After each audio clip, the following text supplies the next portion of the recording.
It was barely 6 in the morning when the doorbell ripped through the quiet like a chainsaw. I hadn't even poured my first coffee. Before I could blink, a platinum blonde tornado in cashmere shoved past me, slammed a leather folder on my grandmother's kitchen table, and announced she was Cynthia Whitaker, president of Willow Creek Estates HOA for 14 glorious years. "Sign this or I make your life a living hell, sweetheart," she purred, tapping manicured nails on the fake contract that supposedly gave her son Tyler the right to my dead grandmother's house.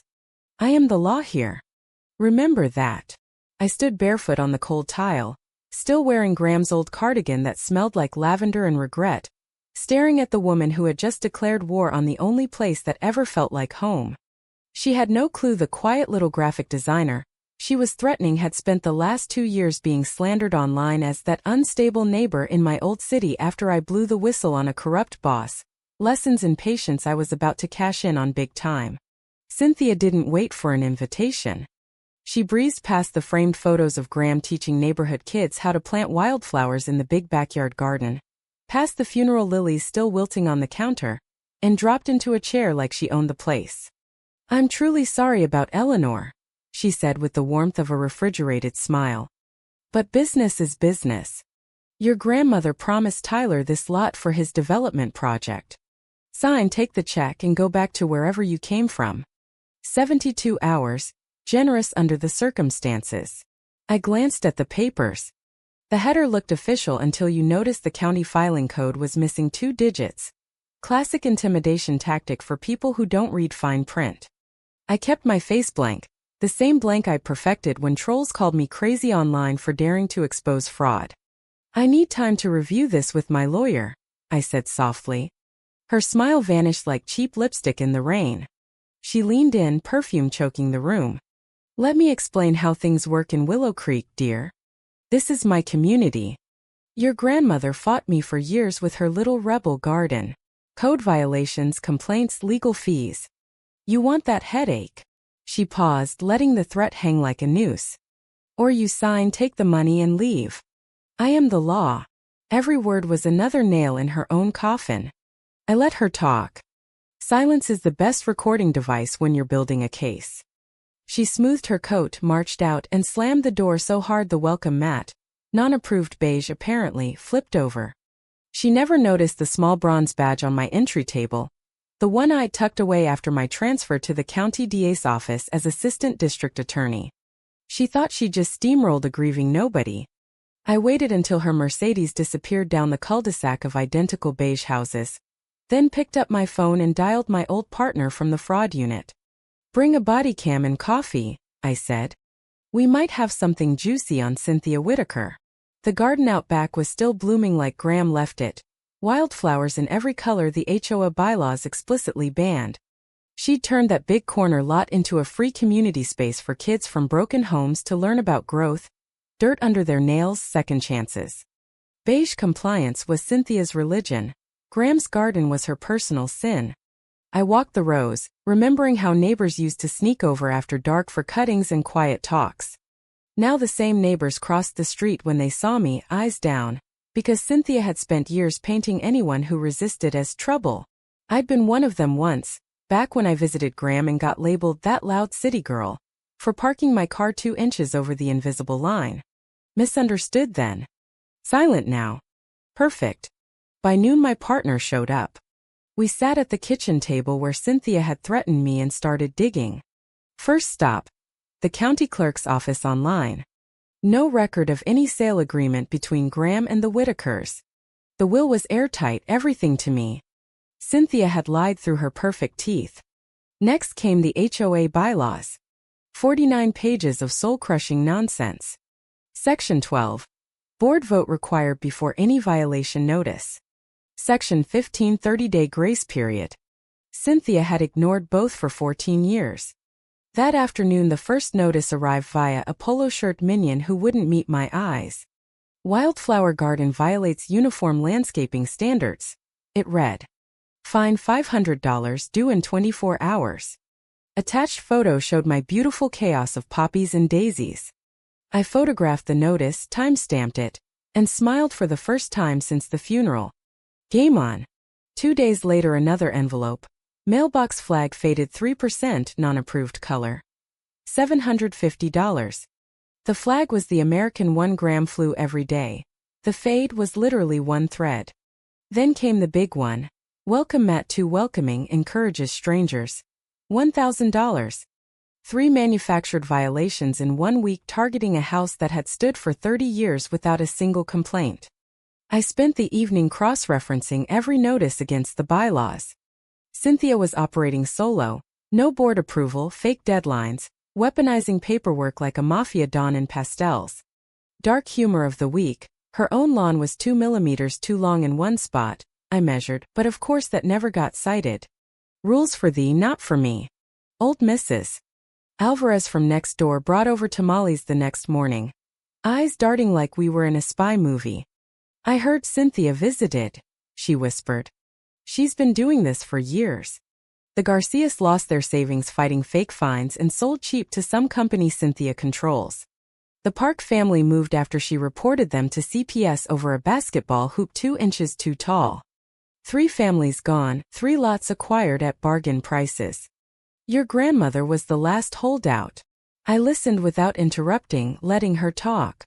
Every story was another brick in the wall I was building around Cynthia. Mrs. Alvarez squeezed my hand. Eleanor never gave up. Don't you either. I promised I wouldn't. After she left, I stood in Graham's garden and made a silent vow to the bees buzzing around the forbidden flowers. The Queen of Beige was about to learn that wild things don't stay quiet forever. My lawyer confirmed everything the next day. No contract existed. Every threat Cynthia made was built on fraud. People who lie that boldly always have more skeletons. I started logging everything.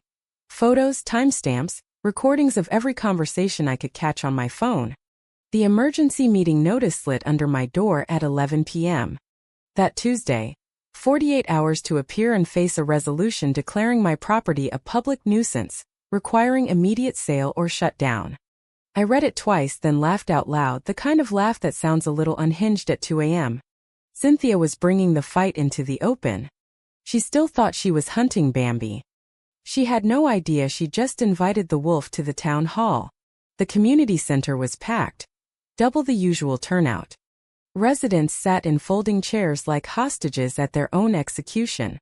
Cynthia stood at the podium in cream blazer and pearls, projector ready with slides of my offensive garden, graphs claiming plummeting property values, all fake concern dripping from her voice. This eyesore endangers our investments, she announced. I move we require immediate sale. Murmurs of fear rippled. 12 years of her reign had taught everyone that resistance got you fined into oblivion. That's when I stood up, phone recording in my pocket, voice steady. Before we vote, I'd like to address a few procedural issues. Cynthia's eyes narrowed, not recognizing the quiet girl she'd threatened days ago. I kept going, citing section after section of her own bylaws she'd violated. The room shifted. Whispers turned to stares. Cynthia gripped the podium, smile cracking like cheap foundation. We can discuss this privately, she tried. Too late. The spell was breaking. I walked out, leaving her to salvage the meeting, but the damage was done. Outside in the warm night air, my phone buzzed, partner texting. Background check done. You need to see this. I smiled at the moon. Things were about to get very interesting for Queen Cynthia. 2 days later, the real fun started. At 2 a.m., my phone exploded with a police dispatch alert. Anonymous report of armed intruder at 1422 Willow Creek Lane. Female suspect waving firearm, possibly intoxicated. My address. Someone had just tried to get me killed by my own colleagues. I met the responding officers on the porch in pajamas, hands visible, calm as Sunday morning. Swatting, I said simply. They relaxed when they saw the badge I finally pinned on. We pulled the call recording. Educated female voice, fake panic, claiming real-time observation. My security cam showed nothing. Phone trace came back registered to Tyler Whitaker, Cynthia's golden boy son drowning in gambling debt. One swatting call is a federal crime. I could have ended it right there. But patience had taught me better. Let them keep digging. The deeper the hole, the sweeter the fall. The next morning I served subpoenas for 5 years of HOA records. The terrified board members handed over boxes without argument. My partner and I spent 48 hours buried in paper. 47 violation notices in 3 years, every single one issued by Cynthia alone, no board vote. Every targeted house later sold at fire sale prices to a shell company, Whitaker Holdings LLC, registered to Cynthia herself. The Garcias, the Parks, the Millers, 12 families crushed under manufactured fines, legal bills, even CPS reports traced to Cynthia's personal email server. Once they broke, the violations magically vanished and the lots flipped for profit. Classic racketeering dressed in pastel HOA stationery. Dark humor?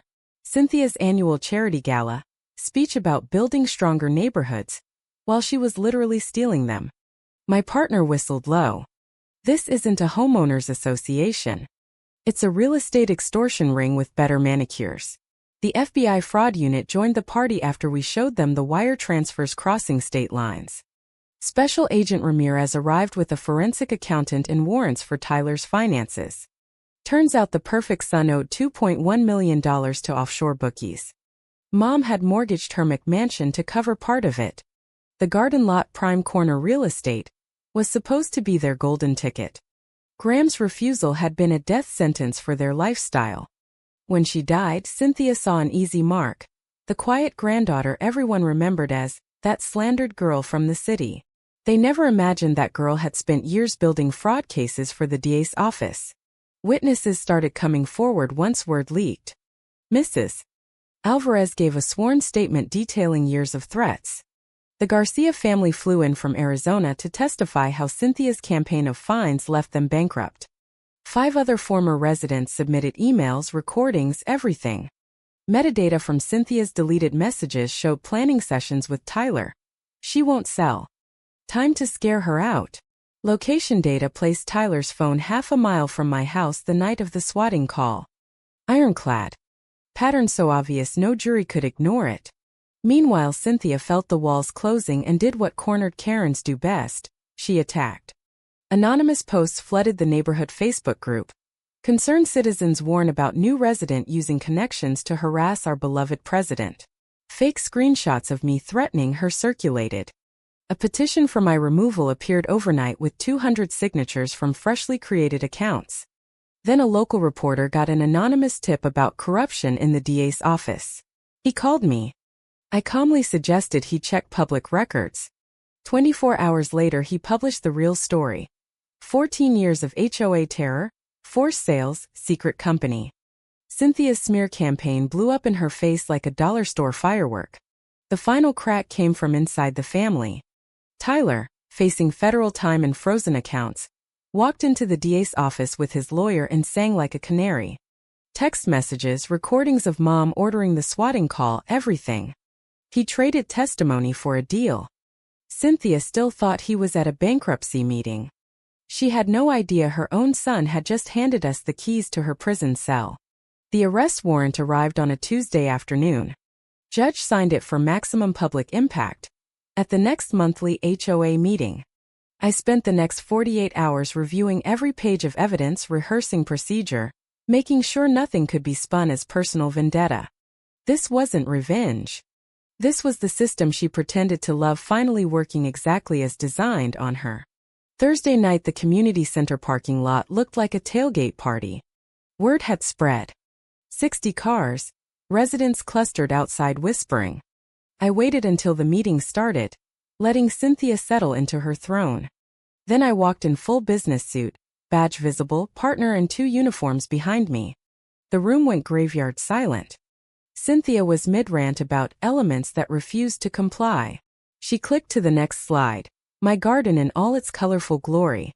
This property must be sold immediately for the good of the community. My boots echoed as I approached the podium. She finally looked up. Her face drained of color like someone pulled the plug. Rachel, what are you? Melinda Cynthia Whitaker, I said, voice carrying without effort. I have a warrant for your arrest. I held the paper high so everyone could see. Filing false police reports, criminal harassment, conspiracy to commit wire fraud, attempted extortion. Additional federal charges pending. The room exploded in gasps. Cynthia gripped the podium, knuckles white. This is ridiculous. I built this community. I stepped closer. You terrorized 12 families into selling their homes at a loss. You manufactured violations to line your pockets. You tried to have me shot by police with a fake emergency call. That's not building a community, Mrs. Whitaker. That's organized crime in suburbia. The second cuff clicked. Tyler walked in behind the DA, eyes on the floor. Cynthia saw him and the last piece of her world shattered. Tyler, no, he couldn't even look at her. I'm sorry, Mom. I couldn't go to prison for this. The walk to the squad car was 47 steps of pure poetry. Cynthia stumbled in her designer heels, perfect hair falling across her face, mascara running in black rivers. 60 phones recorded her fall. Outside, Mrs. Alvarez waited with tears and the biggest smile I'd ever seen. 14 years, she whispered. Thank you. I handed Cynthia off to the FBI agent and stood in the cool night air, while the community center erupted in applause behind me. The queen of beige compliance was finally publicly beige no more. 3 months later, the federal jury took 4 hours to return guilty on every count. Cynthia got 6 years plus restitution of $912,000 to the 12 families she destroyed. Permanently banned from any HOA board in the state. When the judge read the sentence, she sat motionless. The same woman who once declared herself the law now reduced to a number in an orange jumpsuit. Tyler got probation and mandatory community service helping displaced families.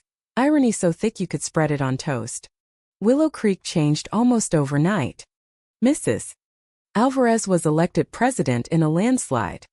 New bylaws passed unanimously. Board vote required for everything, 60-day grace periods, independent review board. No more one-woman reign of terror. The Garcia family used their restitution money to buy back their old house. The parks moved closer to grandkids but still come for barbecues. The garden? I kept it exactly as Graham left it. Expanded the youth program. Added scholarships for kids who needed dirt under their nails and someone who believed in second chances. I even installed a new sign carved from reclaimed wood, Wildflower Corner, where rules don't outrank kindness. 1 year later, I stood in that garden watching a group of teenagers plant sunflowers, laughing when one kid got dirt on his designer sneakers. My partner pulled up grinning. Appeal denied. She's serving every day.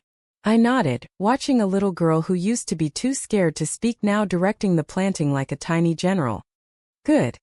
Mountains of paperwork don't scare me, but justice finally caught up to the woman who thought she was above it. That night I sat on Graham's porch with a cup of coffee, the garden glowing under solar lights. The same porch Cynthia had stormed across thinking she owned everything. I raised the mug toward the stars. We did it, Graham.